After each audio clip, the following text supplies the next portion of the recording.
Добрый день, друзья! Покажу вам пересадку орхидеи Андора. Ей более 4 лет, но эта пересадка интересна тем, что 2 года назад, чуть меньше 2 лет назад, эта орхидея заболела. Тогда я эту болезнь назвала жабры на орхидее. И что это за болезнь, я так и не поняла. Ссылку на видео, в котором я показывала, что это такое, я оставлю в правом верхнем углу экрана. Здесь, конечно, остались какие-то части от обработки листьев. Именно на листьях были, на стволе вот такие были черные вмятины, очень похожие на жабры. Вот обработка Максимом еще видна. Я обрабатывала эти полосы не разбавленным Максимом. Прошло чуть меньше 2 лет. Орхидея за это время сбросила старые листья, на которых была болезнь, вырастила новые листья, вырастила новые корни, 2 раза цвела. Вот это последний цветонос, он не засох, я его оставила. И вот здесь виден старый цветонос. Это тоже после болезни, потому что все листья больные, они были вот здесь внизу. Они сейчас все отсохли. Нужно ее пересадить, так как этой посадке 3 года. Да и видите, как орхидея высоко находится над грунтом. Наверняка есть старые корни, которые нужно отрезать. Да и стволик можно укоротить немножко. Но еще и выровнять при посадке орхидею в горшке. Она начала наклоняться. То есть практически омоложение маленькое. Ну, как любая пересадка является небольшим омоложением. А может быть, там еще и корни хорошие в горшке остались. Может, можно будет продолжить эксперимент для получения детки. Но, в общем-то, все посмотрим. Не стала бы из этого пенька выращивать детку, потому что болезнь непонятно откуда взялась. Хорошо, что мы ее победили вместе с этой орхидеей. Но кто ж знает, где эта болезнь могла притаиться. В корнях, в пеньке или еще где-то.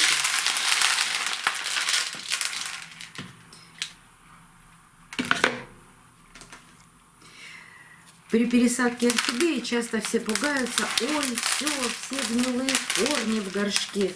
Но этого не надо пугаться. Орхидея в естественных условиях, она каждый год меняет старые корни на новые. А здесь нам просто кажется, что вот выросли корни, а потом они погибли, орхидеи так плохо. Ну, раз плохо, значит, нужно удалять эти корни. Вот что мы сейчас с вами сделаем. Здесь видно, что у орхидеи в горшке есть и живые, здоровые корни. Какую-то часть орхидея растила корней, направляя их в горшок, какую-то часть оставляла воздушными.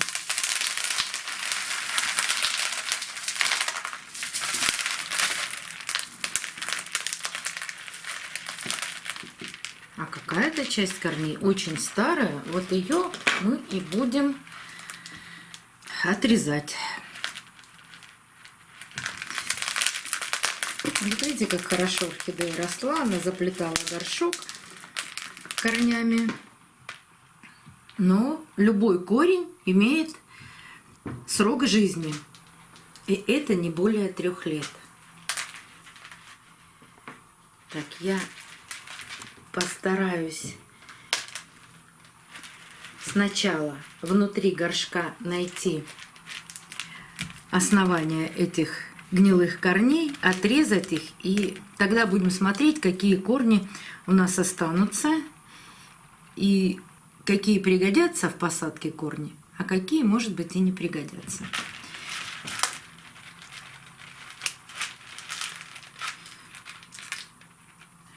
Не знаю, тебе видно на камеру, что я делаю, нет? Теоретически. Не знаю, как мы сейчас с тобой это сделаем вместе. Нахожу гнилой корень у основания, отрезаю его.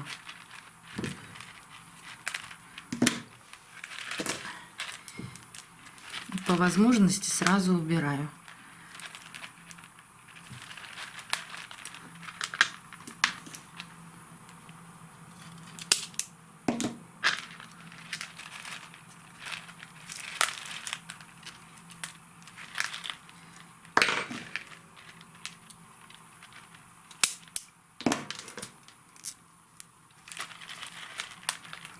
Вот эти корни явно очень старые. И орхидеи совсем не нужны.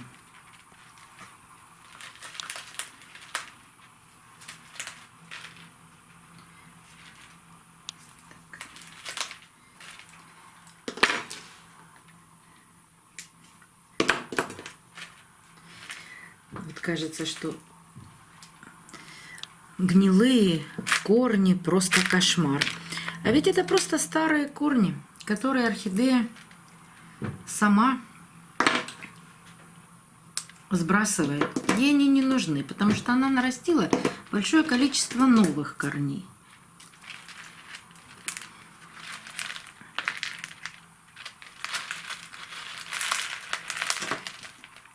Так всегда происходит.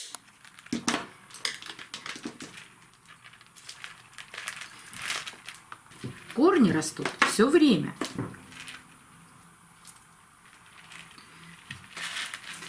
Я, конечно, знаю любителей, которые и 10 лет не пересаживают орхидеи. Но я считаю это неправильным. Конечно, в естественных условиях никто орхидею не пересаживает и не удаляет эти корни. Ну так она поверх старых корней растит новые. А эти старые корни так и остаются сухими на дереве. Но у нас-то с вами не деревья, у нас-то с вами горшки. И эти старые корни мешают ей. Так, ну вот. Это то, что касается гнилых корней.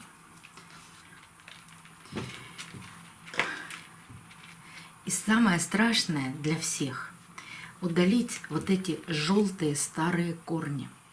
Потому что всем кажется, что это же хорошие, плотные корни.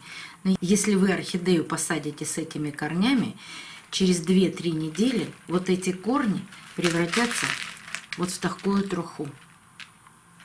Когда у вашей орхидеи очень много воздушных корней, конечно, вот такие корни растущие отрезать не нужно. Она прекрасно продолжит их растить в горшке. А вот эту часть, даже если есть здесь хотя бы 1-2 корешочка, но большая часть вот таких желтых корней, нужно обрезать это основание ствола. Во-первых, оно длинное. Во-вторых, эти желтые корни очень-очень тоже старые. Так, тут же подступиться к этому стволу. Да, практически омоложение орхидеи. Вот сейчас видно, какую часть ствола я буду отрезать. Или давай вот с этой стороны покажи, а потом я все это отрежу. Вот так видно? Большую часть ствола. Теперь я поверну орхидею к себе, потому что мне так неудобно отрезать. А ствол там жесткий. И, о ужас, как сейчас многие скажут, такое количество корней удалить у орхидеи — это просто кошмар. Нет, это не кошмар. Это дать орхидее второй шанс. Можно так и 5-й, и 10-й. И орхидеи, которые у меня 20 лет, я тоже все время это делала. Убирала старые корни. И она у меня прекрасно себя чувствует, растет и цветет. Только когда убираете вот этот пенек, нужно сделать это очень аккуратно и расплести. И постараться не повредить растущие молодые корни.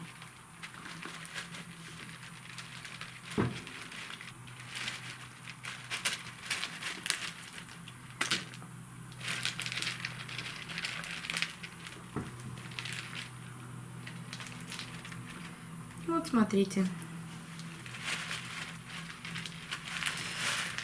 Это старые корни.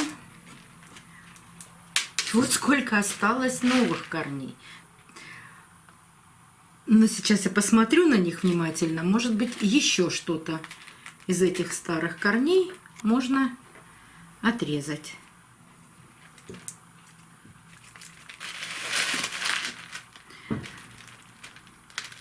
Вот корень. От основания он сухой. Здесь он гнилой, короткий. И, кстати, был обработан Максимом. Такой корень тоже быстро погибнет. Вот по каким-то причинам орхидея засушивала корни от ствола. Может быть, это Максим. Может быть, эти корни были поражены этой непонятной болезнью. Ну вот он, корень. Такой тоже можно отрезать. И даже нужно. Вот еще сухой корень от ствола. И все эти корни вот там, где у орхидеи было поражение и листьев, и стволика. Но перед тем, как отрезать тот или иной корень, нужно осмотреть его с начала до конца. Вот я вижу корень. Сломанный, старый, здесь сухой. Отрезаем.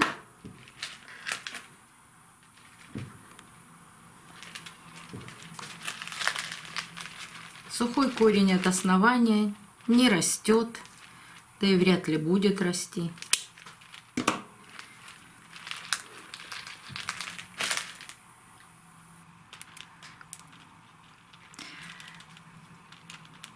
Сухой корень в середине, но концы корня живые и здоровые. Оставлю такой корень.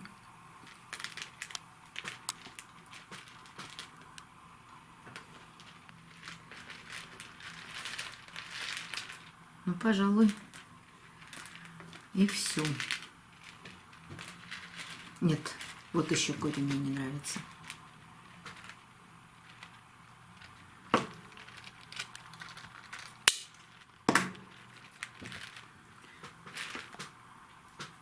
При этом у орхидеи осталось очень много корней, живых и здоровых. Что еще нужно сделать?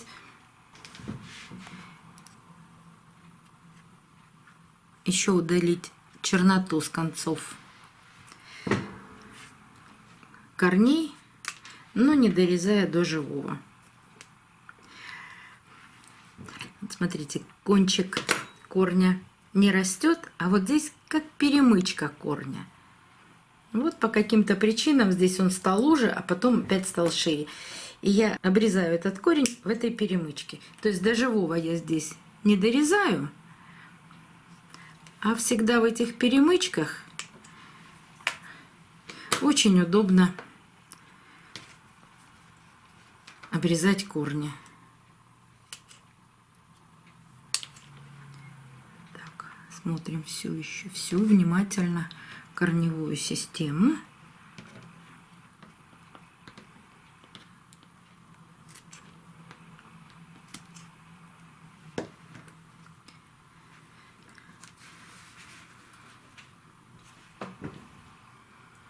пожалуй, все. Вот с этими корнями я буду сажать орхидею. Но для того, чтобы поместить воздушные корни в горшок, я дам орхидее постоять корням в воде, в течение получаса. Тогда, не сломав корни, будет очень удобно поместить их все в горшок. И еще нужно почистить стволик от этих старых чешуек, от листьев. И Максим заодно убрать. Он, конечно, за 2 года он уже не работает, но красящее вещество остается. Не вижу смысла сейчас закрывать этот срез, потому что орхидея будет лежать в воде. Будут ли или нет там патогены, это большой вопрос. Но даже если я сейчас обработаю перекисью водорода, это все бесполезно. Если толченым углем корицы, это тоже все смоется. Вот после того, как она полежит в воде, тогда можно обработать. Если вы это делаете. Все, отправляем орхидею купаться.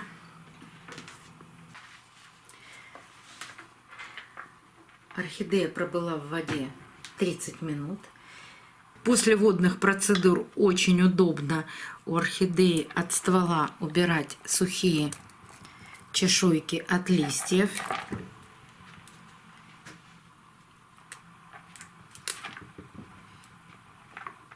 А это нужно делать.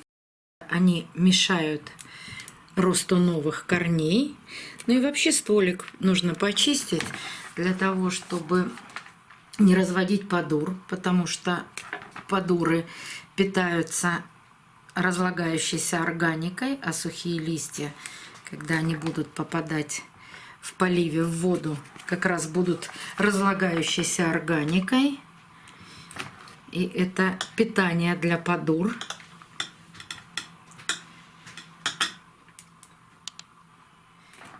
Так что все аккуратно. Старое и ненужное снимаем.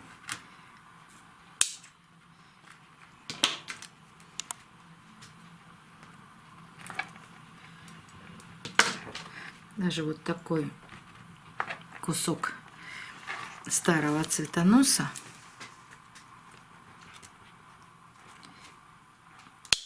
можно отрезать. Сухой, обрабатывать ничем не нужно.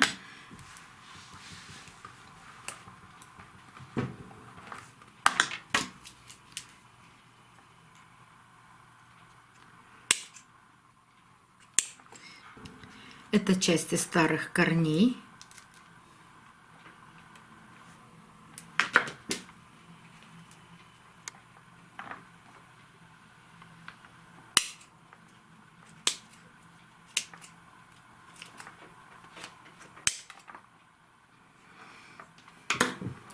А знаете что? Вот я тоже думаю. Не обрезать ли? Не обрезать ли мне эту всю старую кочерышку? Тут осталось-то всего 2 корня. Вот этих старых 2 корня. Здесь есть растущие корешки, но эта часть ствола так будет низко находиться в горшке, что все время будет попадать в воду при поливе.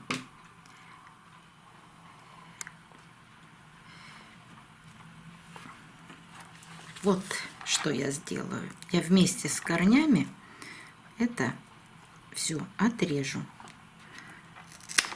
Вот так. Не нужно это.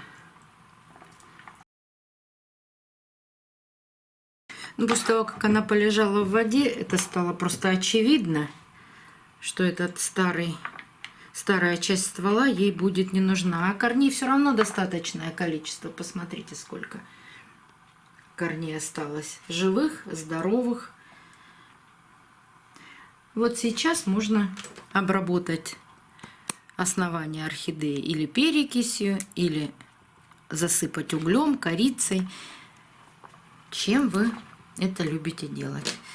И вот этот сухой цветонос я тоже постараюсь кусочек обрезать.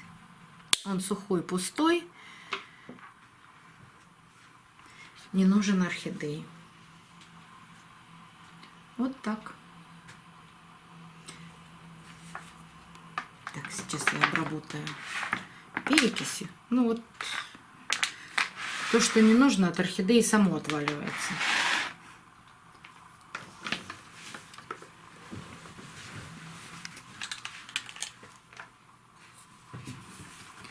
Одну капельку перекиси водорода. Вот даже не шипит, видимо, ничего живого, прям живого там нет. Но на всякий случай я это делаю. Горшок тот же самый, двойной, 2,4 литра. Помещаем корни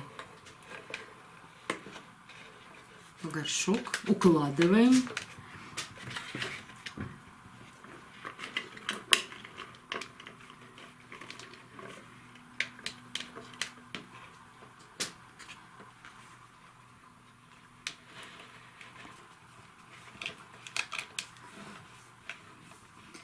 И сейчас постараюсь их закрутить, чтобы они поместились все глубже в горшок. Вернее, корни-то и так все помещаются, а вот орхидея, чтобы поместилась глубже в горшок. Она очень активно растет и всегда хорошо цветет. Орхидею придерживаю по центру, а горшок вот так закручиваю. Ну, просто поворачиваю. Все, не ломая корни, все корни оказались в горшке.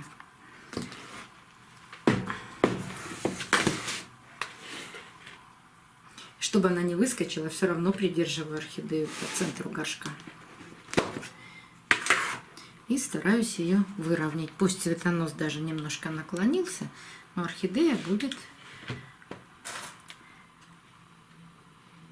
более ровно стоять в горшке. И насыпаю керамзит. Не всегда керамзит бывает идеальным. Бывает вот с такой керамзитной крошкой. Мелкая крошка потом вся высыпется внизу горшка. А крупные части, если даже это сломанный керамзит, они останутся.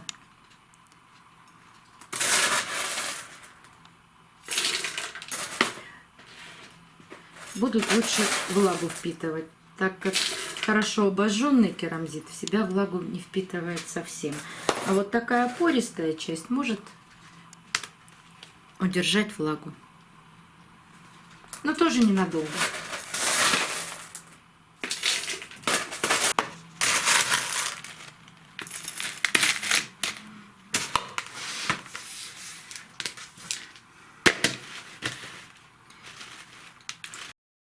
Орхидея проживет в этой посадке 3-4 года и будет прекрасно себя чувствовать. После 3-4 лет, так как большинство корней, которые в горшке, погибнут, я делаю пересадки.